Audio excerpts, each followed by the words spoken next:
সবাই কেমন আছেন আপনারা? আলহামদুলিল্লাহ। আমরা আল্লাহর শুকরিয়া আদায় করছি যে পবিত্র জুমাবারের আজকে ঈদুল আজহার ঠিক আগের দিন এই সময় আমরা এখন একটা গুরুত্বপূর্ণ বরকতময় সামাজিক অনুষ্ঠান, শুধু সামাজিক অনুষ্ঠান নয়, এটা একটা ইবাদত। আমরা একটু আগে সালাত আদায় করেছি, কার নির্দেশ? আল্লাহর নির্দেশ। এখন আমরা যে কাজের জন্য এখানে বসেছি, বরকতপূর্ণ একটা বিষয় নিয়ে বসেছি, সেটাও আল্লাহ তাআলার নির্দেশ। প্রিয় নবী মুহাম্মদুর রাসূলুল্লাহ সাল্লাল্লাহু আলাইহি সাল্লামের সুন্নাহ। সেটি হচ্ছে আমাদের একজন নারী এবং একজন পুরুষ বা একজন ভাই এবং একজন বোনের ইসলাম পদ্ধতিতে পারিবারিকভাবে তাদের জীবন শুরু করা, বৈবাহিক জীবন শুরু করা। এই শুরু করার যে বিধান, এটাও আল্লাহ তাআলার। আল্লাহ রাসূল সাল্লাল্লাহু আলাইহি সাল্লাম আমাদেরকে এই বিধানের তিনি কার্যকর ব্যবস্থা আমাদের সামনে তুলে ধরেছেন। সেজন্য তিনি আমাদের আল্লাহ তাআলা ঘোষণা করেছেন, বিসমিল্লাহির রহমানির রহিম, ওয়া আন্নাহু যাওজাইনি যাকারা ওয়াল উনসা ওয়া আন্নাহু হুয়া আদহাকা ওয়া আবাকা ওয়া আন্নাহু হুয়া আগনা ওয়া আকনা ওয়া আন্নাহু হুয়া আমাতা ওয়া আহইয়া। দেখেন আল্লাহ তাআলা কত চমৎকার করে বলেছেন, ওয়া আন্নাহু যাওজাইনি যাকারা ওয়াল উনসা। আল্লাহ তাআলা আমাদেরকে বলেন যে আমি তোমাদেরকে আগে নারী অথবা আগে পুরুষ সৃষ্টি করি নাই। সুবহানাল্লাহ। আগে তিনি জাওজাইন সৃষ্টি করেছেন, দাম্পত্য সৃষ্টি করেছেন, জোড়া সৃষ্টি করেছেন, তারপরে এটা আলাদা করেছেন। আগে আমাদের নারী সৃষ্টি করেন। আল্লাহ বলেন যে ওয়া আন্নাহু জাওজাইন, আগে আমি দাম্পত্য সৃষ্টি করেছি। কাপল বুঝেন তো? মানে আগে আমাদের জামাই এবং কনে ঠিক করেছেন, বর এবং কনে সৃষ্টি করেছেন, তারপরে এটা আলাদা করে একজনকে নারী একজনকে পুরুষ হিসাবে বিচ্ছিন্ন করেছেন। এরপর আল্লাহর ফয়সালা অনুযায়ী এটা আবার আজকে এখন কি হচ্ছে? এক জায়গায় হচ্ছে। তার মানে এই এক জায়গায় হওয়াটা কার বিধান? এই নিয়মটা কার? সৃষ্টিটা কার? যদি এইটা কার্যকর হয়ে থাকে, তাহলে আমার কি ক্লাস 7 থেকে আমার গার্লফ্রেন্ড টার্গেট নেওয়ার দরকার আছে? কিন্তু এখন তো আমাদের দরকার হয়। কয় যে পরে ভালো মাইয়া পাবো না পাবো তার তো ঠিক নাই। মাসুদ ভাই এই জন্য আগে থেকেই টার্গেট নিছি। এই টার্গেট নেওয়ার সিস্টেম আমাদের এলাকায় আছে না নাই? বাবা মাও জানে না অনেক সময়, আবার অনেক সময় যাই নাও আমাদেরকে বলে। অনেক বাবা মা, অনেক বলবো না, 2-1 বাবা মা বলে যে ছেলে মেয়ের খোঁজ খবর রাখেন। কয় যে বাবা খোঁজ খবর রাখতেছি, আলহামদুলিল্লাহ ওরা নিজের একটা সিদ্ধান্ত ঠিক করছে, আমরা এটাতে খুশি আছি। কয়দিন পর দেখা যায় যে ওই সিদ্ধান্ত আর কি নাই, ঠিক নাই। এরকম অবস্থা আমাদের সমাজে আছে না নাই? এটা আপনার কোনো দরকার নাই, বরকত নাই, এটার মধ্যে শয়তান, এটা হারাম। ইসলাম এটাকে সম্পূর্ণ হারাম ঘোষণা করেছে, অবৈধ ঘোষণা করেছে। এটাকে নাম দেওয়া হয়েছে জেনা। আজ আমরা বসেছি বিয়ে নিয়ে, আর এটার বিপরীত যেটা সেটা হলো কি? জেনা। এটা হারাম। এবং শুধু হারাম না, এটা এত কঠিন শাস্তি যে তাকে যদি সাক্ষ্য প্রমাণ দিয়ে নিশ্চিত করা যায়, তাহলে পাথর মেরে তাকে হত্যা করার নির্দেশ দেওয়া হয়েছে। সুতরাং আল্লাহ তাআলা আজকে আমাদের এরকম বরকতপূর্ণ একটা আয়োজনে বৈধ পন্থায় আমাদের পরস্পরের মধ্যে মিলিত হওয়ার যে একটা বিধান আমাদের কার্যকর করার সুযোগ আমরা এখানে পেয়েছি, সেই জন্য আল্লাহর দরবারে আবার একবার শুকরিয়া আদায় করি, সকলে বলে আলহামদুলিল্লাহ। ভাইয়েরা, এখনই বিয়ে সম্পন্ন হবে। আমি আল্লাহর 3টি বিধান আপনাদের সামনে কথা সংক্ষেপে বলে শেষ করে দেব। তাহলে প্রথম বিধান হলো জাওজাইন। আল্লাহ আমাদের মধ্যে নারী পুরুষ সৃষ্টি করেছেন পরে, আগে সৃষ্টি করেছেন দাম্পত্য জীবন, দম্পতি সৃষ্টি করেছেন, কাপড় সৃষ্টি করেছেন আগে, জাওজাইন সৃষ্টি করেছেন, স্বামী স্ত্রী আগে সৃষ্টি করেছেন। সুতরাং আপনার দুশ্চিন্তা করার টার্গেট নাই যে পরে বউ খুঁজে পাবো কিনা, আপনার কষ্ট করার দরকার নাই যে স্বামী পরে ভালো খুঁজে পাবো কিনা। কারণ আল্লাহ নারী পুরুষের আগেই কি ঠিক করেছেন? দাম্পত্য সৃষ্টি করেছেন, বর কনে ঠিক করেছেন, স্বামী স্ত্রী ঠিক করেছেন। এটা আল্লাহ তাআলাই নির্ধারণ করেছেন। শুধু আমরা এটা পরিকল্পনা বাস্তবায়ন করি। মূলত পরিকল্পনাটা কার? সিদ্ধান্তটা কার? আমরা শুধু কার্যকর করি এটা। সেই জন্য এই যে সিদ্ধান্ত আমরা আজকে কার্যকর করতে বসেছি, আল্লাহ তাআলা এটাকে বরকতপূর্ণভাবে এই পরিবারটাকে কবুল মঞ্জুর করুন। যে পরিবারটা এখন হতে যাচ্ছে, এটাকে হযরত আলী ফাতেমাতুজ জোহরা রাদিয়াল্লাহু তাআলা আনহার পরিবারের মতো করে এটাকে আল্লাহ কবুল করুন। আমার সম্মানিত মুসল্লিয়ানে কেরাম, যারা বিয়ে করছেন এখন, যারা আমরা আগে করেছি, যারা ভবিষ্যতে করব, তাদের জন্য 3টা শেখার আছে। ওয়া আন্নাহু হুয়া আদহাকা ওয়া আবকা। আপনি সরকারি চাকরিজীবী দেখে দিলেই যে পরিবার সুখে শান্তিতে হাসি খুশিতে থাকবে, ভাবার কোনো কারণ নাই। হাসি খুশির মালিক সরকারি চাকরি না। হাসি খুশির মালিক সুন্দরী রমণী কন্যা না। আল্লাহ বলেন ওয়া আন্নাহু হুয়া আদহাকা ওয়া আবকা, আমি হাসাই, আমি কাদাই। হাসার মালিক কে? কাদার মালিক কে? আপনি এখনই হাসার সিদ্ধান্ত নেবেন, এখনই আপনাকে কাঁদাবেন, এই শক্তি রাখেন কে? এখনই কান্নার মুহূর্তে আছেন, এখনই আপনাকে হাসাইতে পারেন কে? আল্লাহ বলেন এটা ওয়া আন্নাহু হুয়া আদহাকা ওয়া আবকা। সরকারি চাকরি হাসির গ্যারান্টি দিতে পারে না। সুন্দরী বউ সুখের গৃহ নির্মাণের গ্যারান্টি দিতে পারে না। সুখের, প্রশান্তির, শান্তির গ্যারান্টি দিতে পারেন কে? সেজন্য আল্লাহ বলেন ওয়া আন্নাহু ওয়া আদহাকা, তুমি যে হাসো এটা আমার নির্দেশ। চাইলে হাসতে পারবা না, চাইলেই কাঁদতে পারবা না। ওয়া আন্নাহু ওয়া আবকা, আমি কাঁদাই, আমি হাসাই। এজন্য আমাদের একটা কথা আছে না, সকালবেলার ধনী রেতই ফকির, সন্ধ্যাবেলা নদীর এপার ভাঙে ওপার গড়ে, এই তো নদীর খেলা। সকালবেলার ধনী রেতই ফকির, সন্ধ্যাবেলা এখনই হাসবেন, এখনই কাঁদবেন, এখনই ধনী, এখনই ফকির, এখনই প্রধানমন্ত্রী, এখনই নাই নাই, এখনই এমপি, এখনই নাই, এখনই মন্ত্রী, এখনই পালাইছে নাই। কে করেন?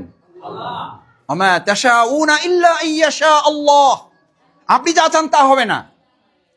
কোনটা হবে? আল্লাহ যা চান সেটা হবে। সুতরাং আপনার আমার এত প্রেশান হওয়ার কিছু নাই। যারা আমরা বিয়ে করেছি তাদের মাথায় রাখতে হবে যে শুধু টাকার বিনিময়ে আপনি শান্তি নেবেন, শুধু ব্যবসার বিনিময়, শুধু চাকরির বিনিময়, শুধু ভালো চাকরিওয়ালা দেখে আল্লাহ রাসূল সাল্লাল্লাহু আলাইহি ওয়াসাল্লাম বিয়ে দিতে বলেন নাই। বিয়ে দিতে বলেছেন তাকওয়াবান একটা ছেলে দেখে, বিয়ে করতে বলেছেন তাকওয়াওয়ালা একটা মেয়ে দেখে। রাসূল করিম সাল্লাল্লাহু আলাইহি ওয়াসাল্লামের সবচেয়ে কুৎসিত এক সাহাবী ছিলেন, বিচ্ছিরি, চেহারা দেখার মতো না, নামই ছিল কালো সাহাবী। নামই ছিল কালো সাহাবী বলে ডাকতে, এত কালো কেউ মেয়ে দেয় না। রাসূল সাল্লাল্লাহু আলাইহি ওয়াসাল্লাম সব সময় দেখা হলে কি খবর, বিয়ে হয়েছে তোমার? বলছি ইয়া রাসূল আমার মেয়ে দেবে কে? আমারে কে মেয়ে দেবে? আমার কি করে বিয়ে হবে ইয়া রাসূল? আমি তো সব সুন্নাহ পালন করার চেষ্টা করি, সুন্নাহ পালন করার সামর্থ্য আমার এখনো হয় নাই। রাসূল করিম সাল্লাল্লাহু আলাইহি ওয়াসাল্লাম একটা লেখা, একটা বার্তা দিলেন। বার্তাটা দিলেন ওই সময়ের বিল গেটস। কোন সময়ের? ওই সময়ের বিল গেটস। বিল গেটস মানে কি?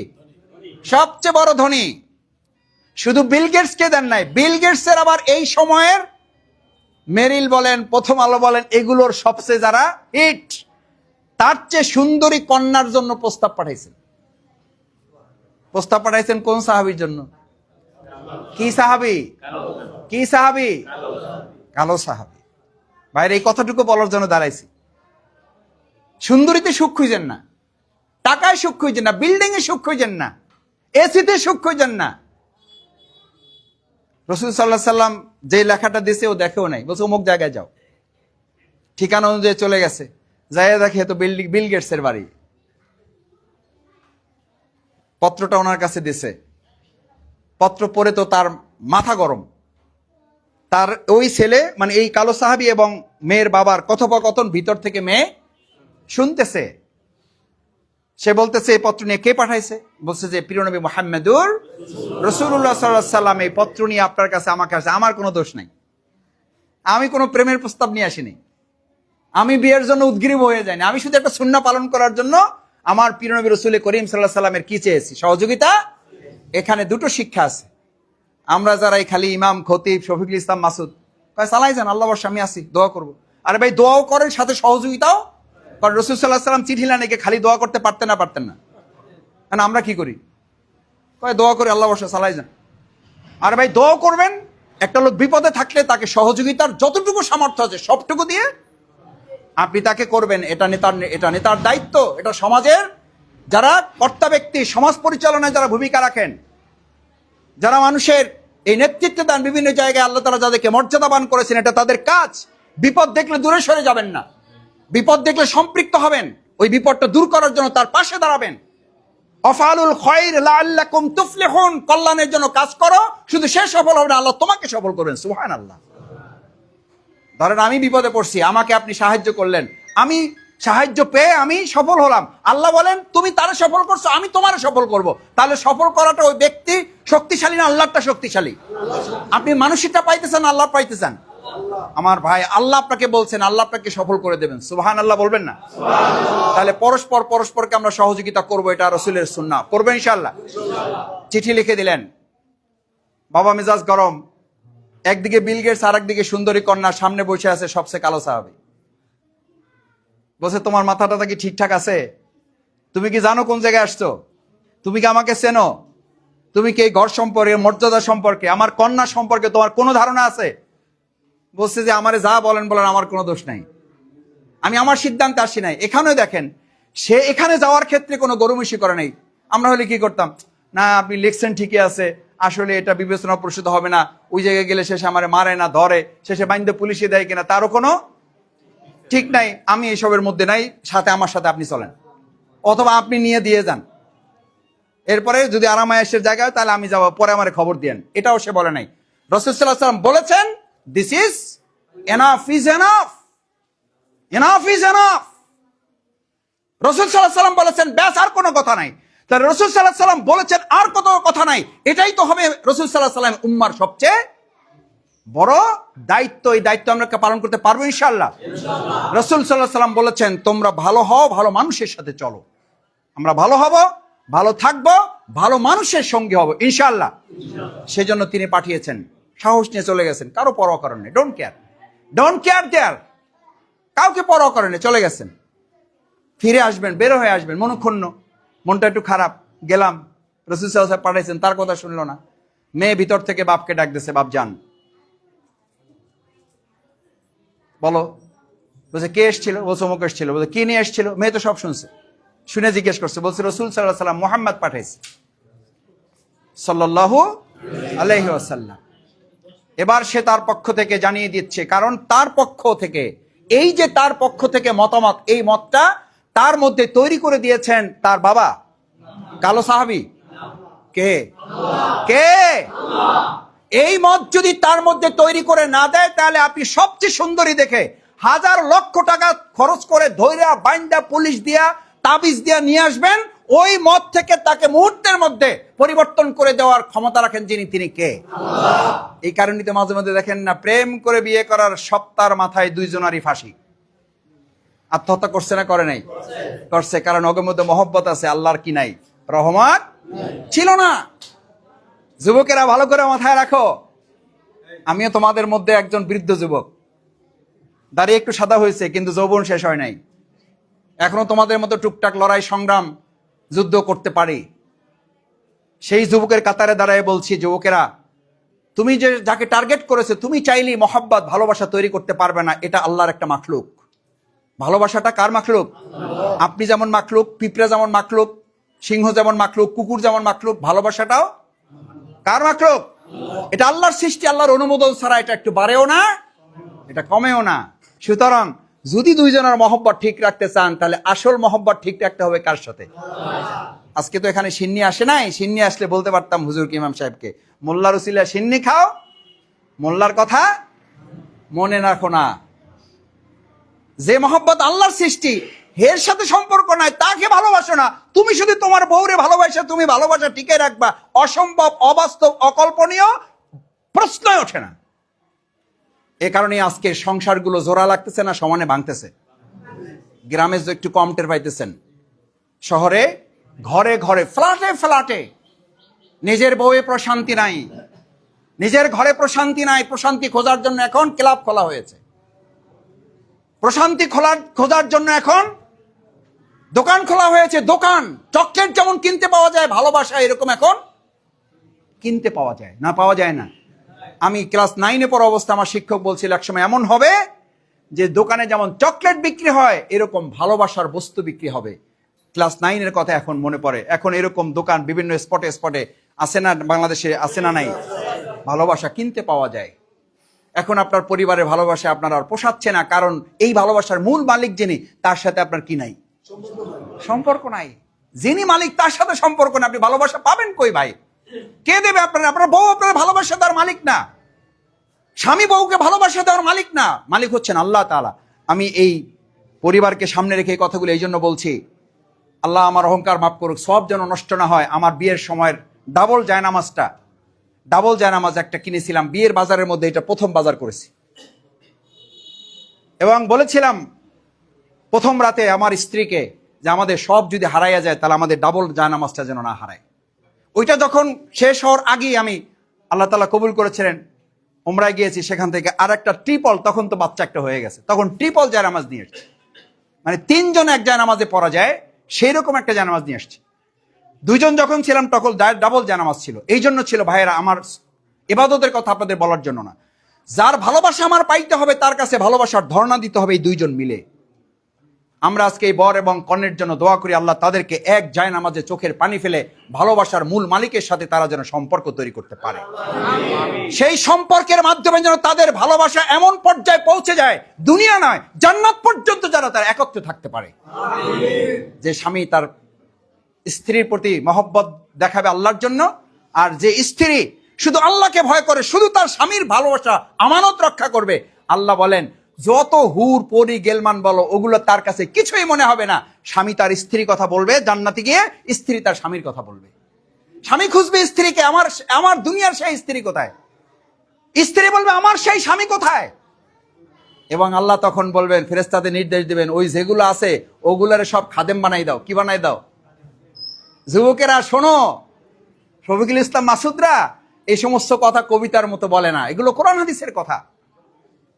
এই সমস্ত হুর পরি যা আছে, যেগুলো মানে এই পাথরের মতো একটা তাকাইলে তার এপাশ থেকে ওপাশ দেখা যায়, এত সুন্দরী রমণী তরুণী, সেই সবগুলারে বানাই দেবে এই দুনিয়ার পবিত্র স্বামী এবং স্ত্রীকে রাজা রানী বানাবে, আর বাকি যা ওখানে আছে সবগুলারে বানাই দেবে কি? সেবক, খাদেম, সবগুলা সেবা করে। এবার সুবহানাল্লাহ বাড়ি যাই করেন। আমাদের বুড়া চাচা মনে করতেছে যে আমি তো এই লাইনে নাই। আরে বুড়া মানুষ, আপনারা তো কেউ জান্নাতে যাবেন না, জান্নাতে যাবে তরুণরা, এই যুবকরা, আপনারা কেউ যাইতে পারবেন, আমিও পারবো না। এই সাদা দাড়ি একটা হয়ে গেছে, জান্নাতে যাবে না। আল্লাহ রসুল নিষেধ করেছেন, বলছে বুড়িরে বলছে তুমি জান্নাতে যাবা না, এই তো কান্দন শুরু করে দিচ্ছে। তাহলে আমার কি হবে? বলছে যে বুড়ি তুমি যাবা না, তোমারে আল্লাহ যখন জান্নাতে নেবে তখন তুমি বুড়ি থাকবা না, কি হয়ে যাবা? যুবতী হয়ে যাবা। তোমার বয়স হয়ে যাবে 17, 18, 19। আমার মুরব্বীরা এখানে দাড়ি পাকা যারা আছে, আপনারা এই অবস্থায় কেউ জান্নাতে যাবেন না, আপনারা জান্নাতে যাবেন 17, 18, 19 বছর বয়স্ক। আল্লাহ তাআলা কবুল করুন। কারণ ওই বয়সটা সবাই কি করে, আপনারা মাঝে মধ্যে বলেন না, আহারে আবার যদি 25 বছর বয়সে ফিরে যেতে পারতাম, এই আহারে 25 বছর পরে ফিরে যেতে পারতাম, এটা একমাত্র পথ হলো জান্নাত। আমরা পারবো ইনশাআল্লাহ। আল্লাহর ওই ভালোবাসাকে প্রাধান্য দেওয়ার জন্য, দুনিয়ার ভালোবাসাকে আমানত হিসাবে আমরা যেন এই পরিবারের মধ্যে লালন করার তৌফিক যেন আল্লাহ তাদেরকে দান করেন। শেষ হচ্ছে ওয়া আন্নাহু হুয়া আগনা ওয়া আকনা, বড় লোক ছোট লোক এগুলো আপনার হাতে না, এখনই বড় লোক এখনই ছোট লোক। ওয়া আন্নাহু হুয়া আদহাকা ওয়া আবকা, হাসা মালিক শুধু আপনার কাছে না। ওয়া আন্নাহু হুয়া আমাতা ওয়া আহিয়া, আপনি কতদিন বেঁচে থাকবেন, কতদিন পর মরবেন, এগুলো আপনার হাতে না, এগুলো আল্লাহর হাতে। আসুন সম্মানিত মুসল্লিয়ানে কেরাম, ভাই এবং বন্ধুগণ, আমার 2 পরিবারের 2 জন এখানে আছেন, আমি 2 পরিবারকে সামনে রেখে আমরা পুরো পরিবার সবার জন্য দোয়া করি, আল্লাহ আমাদেরকে আপনারা জান্নাতের পরিবার হিসাবে কবুল করুন। জান্নাতে যেতে পারি এরকম একটা পারিবারিক ব্যবস্থা আপনি আমাদেরকে দান করেন। আমাদের যুবক তরুণদেরকে ইসলাম এমন ভাবে ভালোবাসবে, আমি এই কথাটা আবেগ দিয়ে বলি না, আমি অন্তর থেকে বলি, ছাত্র জীবন থেকে বলি, আল্লাহ ইসলামকে আমাদের গার্লফ্রেন্ড বানাই দেন। ইসলামকে কি ফ্রেন্ড? ইসলাম যখন গার্লফ্রেন্ড হবে তখন দুনিয়ার আর কোনো গার্লফ্রেন্ড আপনার মাথা নষ্ট করতে পারবে। আমি ছাত্র জীবন থেকে বলি, আলহামদুলিল্লাহ, আল্লাহ তাআলা দয়া করুন, আবার বলছি সব যেন নষ্ট না হয়, আল্লাহ আমার অহংকার মাফ করুন। এমন ইসলাম পাগল করেছেন, এমন ইসলামের আন্দোলনে পাগল করেছেন। ইউনিভার্সিটির 9 বছর 3 বছর ড্রপ দিয়েছি মাস্টার্স পাস করতে, 9টা বছর কাটাইছি ইউনিভার্সিটিতে। আমার এখনো মনে পড়ে না যে কোনো 1 সেকেন্ডের জন্য কোনো একটা নারীর প্রতি চোখ গেছে, আকর্ষণ, মোহ তৈরি হয়েছে, এবং সেটার জন্য 2 মিনিট সময় নষ্ট করেছি, 2টা মিনিট সময় নষ্ট করেছি, আমার খেয়ালে পড়ে না। পড়ে না এই জন্য ইসলামকে এমন গার্লফ্রেন্ড আল্লাহ বানাই দিয়েছে, ওইটা নিয়ে তো ব্যস্ত থেকেছি যে ওই সমস্ত হাবিজাবি নিয়ে চিন্তা করার সময়। যতদিন মুসলমানরা এই ইসলামকে গার্লফ্রেন্ড বানিয়েছিল তখন গোটা দুনিয়া তার শাসন করেছে, আর যখনই আমরা ভোগ বিলাসে মত্ত হয়েছে তখন দুনিয়া আমাদেরকে দাস বানিয়ে দিয়েছে। আসুন, ইসলাম আমাদের গার্লফ্রেন্ড। আবার আমাদের বোনরা যারা আছেন তাদের বয়ফ্রেন্ড কে হবে? ইসলাম। আপনার বোনকে গিয়ে কথা বলবেন, আমার প্রিয় বোন। আমার মেয়েকে আমি বলেছি, আমার মেয়ে ক্লাস 7-এ পড়ে, আপনাদের সামনেই বলতেছি, এই ভিডিও রাখতে হবে। যদি তুমি এগুলো সহ আমাদেরকে কবুল ও মঞ্জুর করেন, সবাই বলেন আমিন। আমি আপনাদের একটু কষ্ট দিলাম, একটু কাজে লাগতে পারে আমাদের। পরিবারে কি আলাপ করবেন, বসবেন, পরিবারে পারিবারিক বৈঠক করবেন। পরিবারগুলো ভেঙে যাচ্ছে, আজকে আন্তর্জাতিক ষড়যন্ত্র হচ্ছে, শুধু রাষ্ট্র ভাঙা না, কি ভাঙা? কারণ পরিবার ভাঙতে পারলে কি ভাঙা সহজ, রাষ্ট্র ভাঙা সহজ। আমরা পরিবার ভাঙতে দেব না, আমাদের রাষ্ট্রের বিরুদ্ধে ষড়যন্ত্র বাস্তবায়ন করতে দেব না ইনশাআল্লাহ। এই প্রত্যাশা ব্যক্ত করে আজকের এই পরিবারের আনুষ্ঠানিকতায় আমাকে সম্পৃক্ত করেছেন। আমার প্রিয় বাউফলের যে কোনো ভালো কাজে সম্পৃক্ত হতে পারলে আমি নিজে আনন্দিত হই, গর্ববোধ করি। এই জন্য যে ভালো লাগে আপনারা আমাকে স্মরণ করেন, এটা আমার জন্য অনেক বড় পাওয়া, অনেক বড় পাওয়া। আমি স্মরণ করার মতো কোনো মানুষ না, কিন্তু আপনারা মেহেরবানি করে এই ছোট মানুষটাকে আপনারা স্মরণ করেন। আল্লাহ তাআলা আপনাদের সম্মানিত করুন, উত্তম জাযাদান করুন। দুই বেয়াই এবং আমাদের প্রিয় বর, আমার খুবই পরিচিত স্নেহের ছোট ভাইয়ের মতো, এবং আমাদের যে ভাতিজি আছে সেই ভাতিজির জন্য আমরা দোয়া করে আমাদের প্রোগ্রাম শেষ হবে ইনশাআল্লাহ। একটা আপনি করেন। আসেন। জি, কত টাকা দেনমোহর ধার্য হয়েছে? দেনমোহর ধার্য হয়েছে?